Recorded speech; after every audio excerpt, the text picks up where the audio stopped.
शेतकरी बंधूंनो नमस्कार. खरीप हंगामाला सुरुवात होत आहे. यावर्षी मी तुम्हाला आता सांगितलं की बाबा अल निनोचा इफेक्ट आपल्याकडे जाणवू शकतो. पावसामध्ये आपल्या इकडे अनियमितता येऊ शकते. त्यामुळे आपल्याला खरीप हंगामामध्ये काळजी घेणं महत्त्वाचं आहे. त्यासाठी आपल्याला काही उपाययोजना करावं लागेल, बरोबर. आता खरीप हंगाम जेव्हा सुरुवात होती तेव्हा आपल्या इकडे कोणतं पीक घेतो आपण? जास्त प्रमाणात सोयाबीनचं प्रमाण जास्त आहे, बरोबर. त्यासाठी आपल्याला सोयाबीन पेरायची असेल तर काय करावं लागेल? सगळ्यात अगोदर बीज उगवण क्षमता तपासावं लागेल.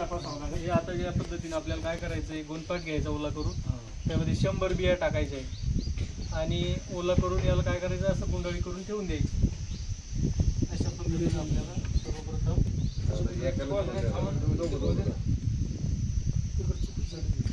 ठेवून द्यायचं. आपण याच्यासाठी पेपर सुद्धा वापरू शकतो.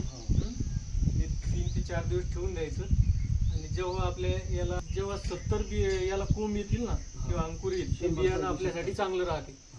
जर 60% कमी जर आपल्याला याला अंकुरण जर दिसलं तर हे बियाणं आपण वापरायचं नाही. कारण तुम्हाला माहिती आहे, जर आपल्याला दुबार पेरणी करायचं काम पडलं तर आपल्याला ते परवडणार आहे का? नाही. कारण बी खत हे आपलं सगळं वाया जाऊ शकतं. त्यामुळे ही आपल्याला काळजी घ्यायची आहे. त्यानंतर दुसरा मुद्दा येतो की पेरणीच्या अगोदर आपल्याला काय करावं लागते? पेरणीच्या अगोदर आपल्याला आपण काय करतो? बीज प्रक्रिया करतो, बरोबर. आता तुम्ही म्हटलं होते मागच्या वर्षी आमच्या इकडे बुरशीचा प्रादुर्भाव झाला, बरोबर. तर त्यासाठी आपल्याला काय करावं लागेल? बीज प्रक्रिया करायची. त्याला आपण सर्वात जसं आपण लहान मुलांना जन्म झाला की काय करतो? लसीकरण करतो. तसंच बियाण्याचं आपल्याला काय करायचं? बीज प्रक्रिया करायची, बीज संस्करण करायचे आपल्याला. हे महत्त्वाचं आहे. त्यानंतर मी तर सांगितलं यावर्षी कमी पाऊस राहू शकतो किंवा ड्राय स्पेल म्हणजे बखाड म्हणतो आपण त्याला. बखाड पडू शकते एखादी. जर 15 दिवसापेक्षा जास्त पडलं तर आपल्याला त्यासाठी उताराला आडवी पेरणी करणे, बरोबर.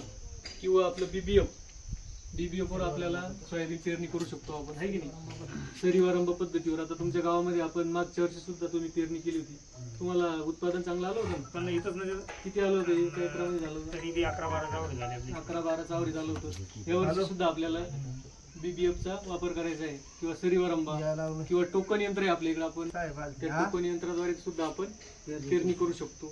काय असतं, एका हेक्टरमध्ये झाडाच्या संख्येवर आपलं उत्पादन अवलंबून असतं.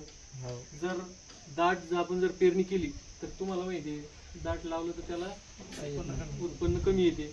हवा खेळती राहिली, आता हवा खेळती राहिल्यानं काय होतं की चांगला सूर्यप्रकाश मिळतो आणि फोटोसिंथेसिस प्रकाश संश्लेषण चांगलं होतं आणि फुटव्याची संख्या वाढते.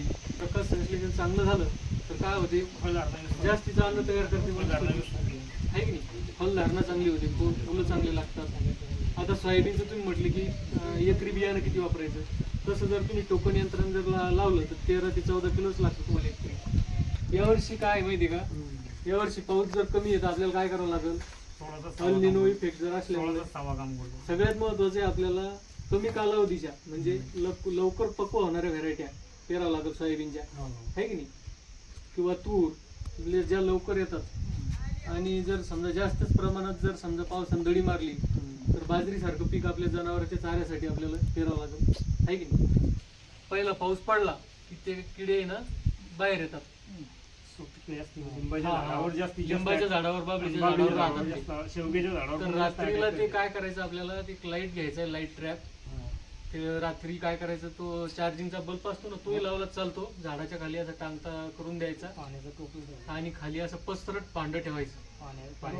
थोडं डिझेल टाकायचं, त्याच्यामध्ये ते टप येऊन पडतात. अशा पद्धतीने आपण सोप्या पद्धतीने त्याचं नियोजन करू शकतो.